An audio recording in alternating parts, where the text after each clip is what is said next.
ಏನು ನಮ್ಮ ಜೈ ಫೌಂಡೇಶನ್ ಸಂಸ್ಥೆ ಕಡೆಯಿಂದ ನಾವು ಈ ಬೀದಿ ಬದಿ ವ್ಯಾಪಾರಿಗಳ ಒಂದು ಜೊತೆಗೆ ನಿಲ್ಲುವಂತ ಕೆಲಸ ಮಾಡಿದ್ದೀವಿ. ಈಗ ನಿನ್ನೆ ಕೂಡ ಒಂದು ಸುದ್ದಿ ಮಾಧ್ಯಮದಲ್ಲಿ ಒಬ್ಬ ಹಿರಿಯರು ವಯಸ್ಸಾಗಿರುವಂತವ್ರು ಬೀದಿ ಬದಿ ವ್ಯಾಪಾರಿಗಳು ಅವರ ಕಷ್ಟವನ್ನು ತೋಡ್ಕೊಂಡಿದ್ರು. ಅದನ್ನು ಕೂಡ ನಾನು ಗಮನಿಸಿದೆ. ಈಗಾಗಲೇ ನಾನು ಇದನ್ನ ಸಿದ್ಧಪಡಿಸಿದ್ದೆ. ಯಾಕಂದ್ರೆ ಬೇಸಿಗೆ ಈಗಾಗಲೇ ಹವಾಮಾನ ವೈಪರೀತ್ಯ ತಾವೆಲ್ಲ ಗಮನಿಸಿದ್ದೀರಾ. ಮೊನ್ನೆ ಕೂಡ ಮಳೆ ಕೂಡ ಜೋರಾಗಿ ಬಿದ್ದಿದೆ. ಈಗ ಬಿಸಿಲು ಕೂಡ ಇನ್ನ ಈ ಒಂದು ಬೇಗ ಇನ್ನ ಬರುವ ತಿಂಗಳಲ್ಲಿ ಬಹಳಷ್ಟು ಹೆಚ್ಚಾಗಬಹುದು ಅಂತ ಹವಾಮಾನ ಇಲಾಖೆ ಕೂಡ ತಿಳಿಸಿದೆ. ಅದರಿಂದಾಗಿ ಒಂದು ಏನು ಬಿಸಿಲಲ್ಲಿ ವ್ಯಾಪಾರ ಮಾಡಿ ತೊಂದರೆ ಅನುಭವಿಸ್ತಾ ಇದ್ದಾರೆ ಅವ್ರ ಜೊತೆಗೆ ನಿಲ್ಲುವಂತ ಕೆಲಸ ಆಗ್ಬೇಕು ಅಂತ ಹೇಳಿ ನಮ್ಮ ಸಂಸ್ಥೆ ಕಡೆಯಿಂದ ನಮ್ಮ ಒಂದು ಪ್ರಾಯೋಗಿಕವಾಗಿ ನಮ್ಮ ನಗರ ಭಾಗಗಳಲ್ಲಿ ಕೆಲವು ಕಡೆ ಏನು ಜನ ನೋವು ತಿಂತಾ ಇದ್ರು, ಬಿಸಿಲು ಒಂದು ಬೇಗೆಯಿಂದ ಬಳಲ್ತಾ ಇದ್ರು, ಅವ್ರಿಗೆ ಒಂದು ಬೀದಿ ಬದಿ ವ್ಯಾಪಾರಿಗಳಿಗೆ ಒಂದು ಛತ್ರಿಯನ್ನು ಕೊಡುವ ಮೂಲಕ ಒಂದು ಜೊತೆ ನಿಲ್ಲುವಂತ ಕೆಲಸ ಮಾಡಿದ್ವಿ. ಈಗ ನಗರ ಭಾಗಗಳಲ್ಲಿ ಏನು ಬೀದಿ ಬದಿ ವ್ಯಾಪಾರಿಗಳಿದ್ದಾರೆ ಅವ್ರಿಗೆ ಗುರ್ತಿಸಿ ಅವ್ರಿಗೆ ಏನು ಆಯಕಟ್ಟಿನ ಪ್ರದೇಶದಲ್ಲಿ ಕೊಡ್ತಾ ಇದೀವಿ. ಮುಂದಿನ ಹಂತದಲ್ಲಿ ಇದು ಒಂದು ಚಿಕ್ಕಬಳ್ಳಾಪುರ ಮಾತ್ರ ಅಲ್ಲ, ಈಗ ಗೌರಿಬಿದನೂರಲ್ಲಿ ಕೂಡ ಒಂದು ಕೊಡುವ ವ್ಯವಸ್ಥೆ ಮಾಡ್ತಾ ಇದೀವಿ. ಯಾಕಂದ್ರೆ ಗಡಿ ತಾಲೂಕುಗಳಲ್ಲಿ ಈಗ ಬಿಸಿಲಿನ ಬೇಗ ಜಾಸ್ತಿ ಆಗ್ತಾ ಇದೆ. ಬಹಳಷ್ಟು ನಾವು ನೋಡಿದೀವಿ, ಗಮನಿಸಿದೀವಿ. ಇವಾಗ ನಮ್ಮ MG ರಸ್ತೆ ಆಗಿರ್ಬೋದು, ಈಗ ಬಸ್ ಸ್ಟ್ಯಾಂಡ್ ಆಗಿರ್ಬೋದು, ಈಗ ಇಲ್ಲಿ ಕೂಡ ಕೆಲವಾರು ಬೀದಿ ಬದಿ ವ್ಯಾಪಾರಸ್ಥರು ತಮ್ಮ ನೋವುಗಳನ್ನ ತೋಡ್ಕೊಂಡಿದ್ರು. ಅದನ್ನು ಗಮನಿಸಿ ನಾವು ಇದನ್ನ ಸಿದ್ಧಪಡಿಸಿ ಕೊಡ್ತಾ ಇದ್ದೀವಿ.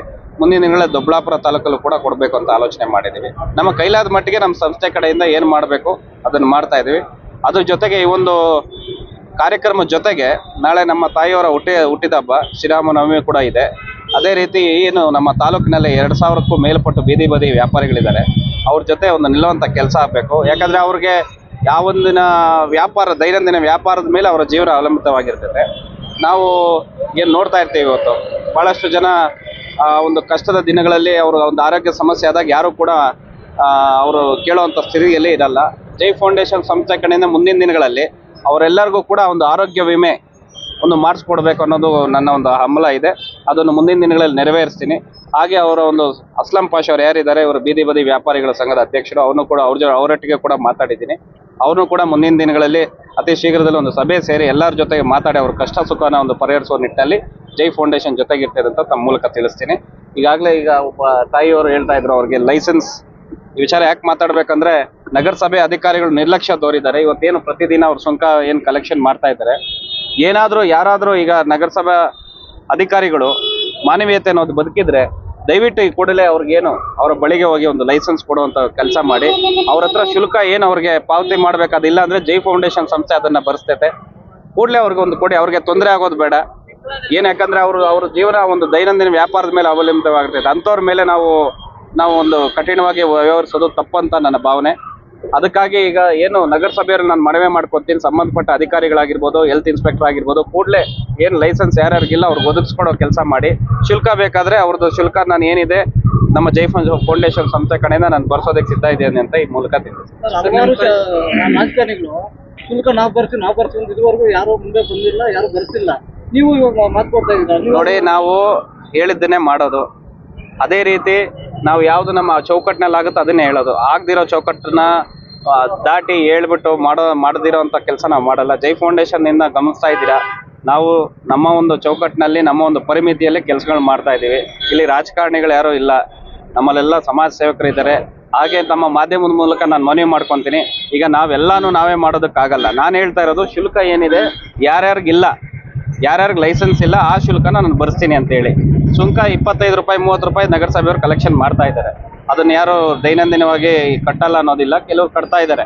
ಈಗ ತಾಯಿ ಅವ್ರ ನೋವು ತೋಡ್ಕೊಂಡ್ರೆ 2 ವರ್ಷದಿಂದ ನಾನು ಅಲಿತಾ ಇದ್ದೀನಿ, ನಗರಸಭೆ ಹತ್ರನೇ ಇದ್ದೀನಿ, ನಗರಸಭೆ ಎದುರುಗಡೆನೇ ಇದೀವಿ. ಅವ್ರಿಗೆ ಇಲ್ಲ ಅಂತ ಹೇಳಿದ್ರೆ ಈ ರೀತಿ ಬೀದಿ ಬದಿ ವ್ಯಾಪಾರಿಗಳು ಎಷ್ಟು ಜನಕ್ಕೆ ಲೈಸೆನ್ಸ್ ಇಲ್ಲ ಅದನ್ನ ಕೊಡುವಂತ ಕೆಲಸ ಮಾಡಿ. ಅದರದ್ದು ಶುಲ್ಕ ಏನೇ ಇರ್ಬೋದು ಅದನ್ನ ಜೈ ಫೌಂಡೇಶನ್ ಸಂಸ್ಥೆಯಿಂದ ಭರಿಸ್ತೀವಿ.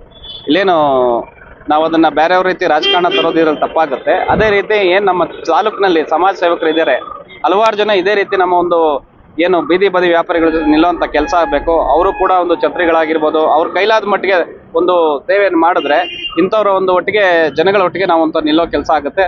ಅವಾಗ ನಮ್ಮ ಸಮಾಜ ಸೇವೆ ಕೂಡ ಸಾರ್ಥಕ ಆಗುತ್ತೆ ಅನ್ನೋದು ನನ್ನ ಭಾವನೆ. ಈಗ ಶ್ರೀರಾಮನವಮಿ ಪ್ರತಿ ವರ್ಷ ಶ್ರೀರಾಮನವಮಿ ದಿನ ಏನು ಆಚರಣೆಗಳು ಎಲ್ಲ ಭಕ್ತಾದಿಗಳು ಮಾಡ್ತಾರೆ. ಅದ್ರ ಜೊತೆಗೆ ಅದೇ ರೀತಿ ನಾನು ಈಗೇನು ಹೇಳಿದೆ, ಈ ಒಂದು ಬೀದಿ ಬದಿ ವ್ಯಾಪಾರಸ್ಥರ ಜೊತೆಗೆ ನಿಲ್ಲಬೇಕು. ಇವ್ರ ಜೊತೆಗೆ ಒಂದು ಆರೋಗ್ಯದ ವಿಚಾರದಲ್ಲಿ ಇವಾಗ ಯಾರು ತೊಂದರೆಗಳಾದಾಗ ಅವ್ರು ಯಾರನ್ನೂ ಕೂಡ ಅವಲಂಬಿಸಬಾರ್ದು. ಅವ್ರದ್ದು ನಮ್ಮ ಒಂದು ಜೈ ಫೌಂಡೇಶನ್ ಸಂಸ್ಥೆ ಕಡೆಯಿಂದ ನಿಲ್ಲೋ ಕೆಲಸ ಆಗಬೇಕು ಅಂತ ಹೇಳಿ ಅದನ್ನ ನಾಳೆ ವಿಚಾರ ನಾನು ಇವತ್ತೇ ತಿಳಿಸ್ತಾ ಇದ್ದೀನಿ. ಒಂದು ಆರೋಗ್ಯ ವಿಮೆ ಮಾಡಿಸ್ಬೇಕನ್ನೋ ಆಲೋಚನೆಯಲ್ಲಿ ನಾನು ಇದ್ದೀನಿ. ಅವರ ಸಂಘದ ಅಧ್ಯಕ್ಷರ ಜೊತೆ ಕೂಡ ಮಾತಾಡಿದ್ದೀನಿ. ಅತಿ ಶೀಘ್ರದಲ್ಲೇ ಅವರ ಏನು ವಿಚಾರಗಳನ್ನ ಚರ್ಚೆ ಮಾಡಿ ಅವರ ಡೀಟೇಲ್ಸ್ ಏನೇನಿದೆ, ಎಷ್ಟು ಜನ ಸದಸ್ಯರಿದ್ದಾರೆ, ಅವರ ಒಂದು ವಿವರಗಳನ್ನ ತೆಗೆದುಕೊಂಡು ಆ ಒಂದು ಆರೋಗ್ಯ ವಿಮೆ ಮಾಡಿಸ್ಕೊಡುವಂತ ಕೆಲಸ ನಾನು ಮಾಡ್ತೀನಿ. ಯಾಕಂದ್ರೆ ಅವರು ಕೂಡ ಈ ಬಿಸಿಲಲ್ಲಿ ಅಥವಾ ವ್ಯಾಪಾರಗಳು ಮಾಡಿ ಧೂಳು ನೀವು ನೋಡಿದ್ರೆ ಇವತ್ತು ನಾವು ಮಾಧ್ಯಮದವರು ಕೂಡ ಇದ್ರ ಬಗ್ಗೆ ಧ್ವನಿ ಎತ್ತಬೇಕಾಗುತ್ತೆ. ಸಾರ್ವಜನಿಕರು ಆಲ್ರೆಡಿ ಧ್ವನಿ ಎತ್ತಿದ್ದಾರೆ. ಈಗ ಏನಾಗಿದೆ, ಧೂಳು ಎಲ್ಲಿ ನೋಡಿದ್ರು ಧೂಳು ಜಾಸ್ತಿ ಆಗಿದೆ. ನಗರಸಭೆಯವರು ಸ್ವಲ್ಪ ಸೂಕ್ತವಾಗಿ ಕ್ರಮ ಕೈಗೊಳ್ಳಬೇಕು. ಅದೇ ರೀತಿ ಯಾರು ಕಾಮಗಾರಿ ಮಾಡ್ತಾ ಇದ್ದಾರೆ MG ರಸ್ತೆಯಲ್ಲಿ, ಈಗ ರಸ್ತೆಗಳೆಲ್ಲ ಏನು ಅಗಲೀಕರಣ ನಡೀತಾ ಇದೆ, ತ್ವರಿತವಾಗಿ ಮುಗಿಸ್ಬೇಕು ಸರ್. ಈ ಧೂಳಲ್ಲೇ ವ್ಯಾಪಾರ ಮಾಡಿಕೊಂಡು ಬಹಳ ನೋವು, ಇದು ಆರೋಗ್ಯ ಸಮಸ್ಯೆಗಳಿಗೆ ಬಹಳಷ್ಟು ತುತ್ತಾಗ್ತಾ ಇದೆ ಜನ. ಇದನ್ನು ತಡೆಯುವಂತ ಕೆಲಸ ಆಗ್ಬೇಕು ಅಂತ ತಮ್ಮ ಮೂಲಕ ಮನವಿ ಮಾಡ್ಕೊಂಡು ಸರ್, ಚಿಕ್ಕಬಳ್ಳಾಪುರ